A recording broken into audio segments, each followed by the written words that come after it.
I was pulling up some weeds in my garden, and this one was a pretty tall weed. I don't normally get any with thorns, but I knew to like trim it down or whatever. But at some point, I couldn't pull it out because it was just so stubborn and it just wouldn't pull out. So I knew I had to like dig deep because the roots are always, you know, vulnerable. They don't have any protective thorns.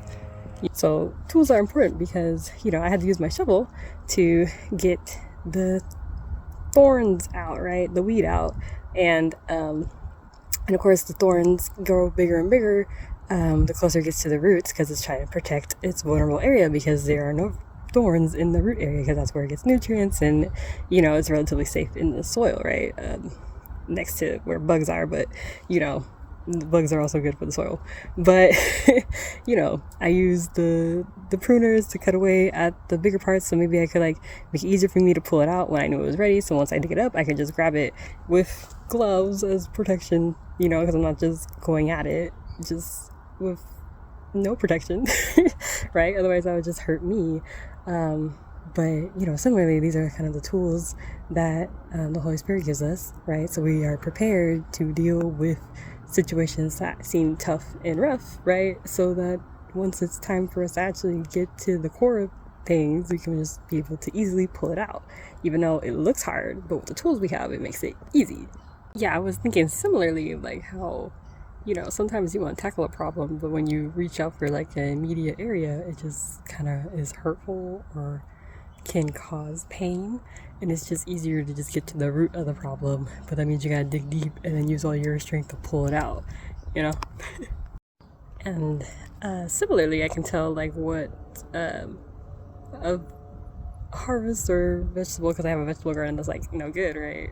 And honestly, the ones that grow near the they're growing and then the weeds plant themselves because of the wind, and they always kind of suck out the nutrients of the plants, right? As we know with most weed species. But it is a good indicator that there is good soil, right? Most people think having weeds in your garden is a bad thing, but it's a good indicator of good soil. It's only bad for the product that you're producing, right? Which is your crop.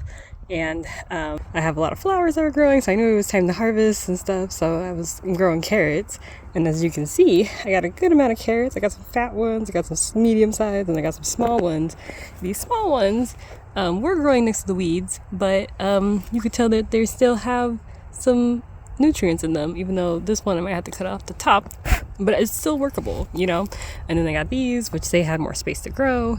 Even though they were surrounded by a cluster of other carrots, they were still good to grow because they were growing with the same species of plant, right? But these were still able to be salvaged. Like some of the ones that I threw away because they were literally like so woody and hardened that I could not eat. That has no value to me. Similarly, we can see this as a similar example with like our walk, right? Are we being fruitful? Are we producing fruit? Where are we growing? What is growing around us, right? So I think this is a good example that we can apply to spiritually as well.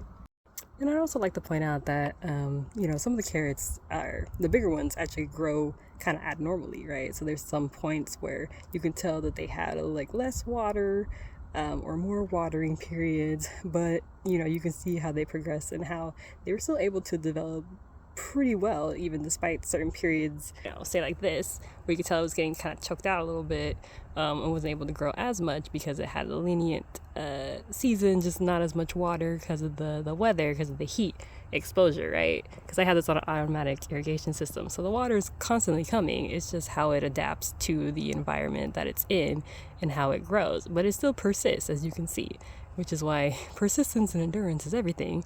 Because even though you're not going to grow perfectly, at least you're still growing, and they're still being useful, like these. And while it's tempting to pull out the rest of these, I don't really need to. And also, they're not entirely ready, and they can still be useful to its environment currently to give food to, the pollinators, right? So all I need are these carrots for now, because I got like a smaller family, so it's good for us, right? A full harvest is not necessary for me right now, but if I do want to do a full harvest, then there's still a certain amount of time that I would wait to do another round of harvesting. Yeah, so I'm sure we're familiar with like, different parables that are in the Bible, that the prophets speak of, Jesus uses, like John the Baptist, like going on, because for up to the 20th century, we've always kind of been like a society that has depended on agriculture and have been aware of agricultural analogies. It's been kind of lost once like the industrial period and we started moving into cities and less reliant on direct food source, right? So, anyways, some things you can learn from this if it may not have been as obvious. And maybe some were, but just to make sure that there's clarity at the end of this video, I'll just give the list. So, what can you learn from this? God provides the tools that you need to work with the work that He assigns or gives you, right? Also, we learn that how useful we are depends on how willing we are to continue, persist, and to endure, right? And there's no perfect way to grow as long as you're growing, right? As we can see with the different formations, because they're all healthy and they're all useful, but they all grow differently because everyone has a different experience, right?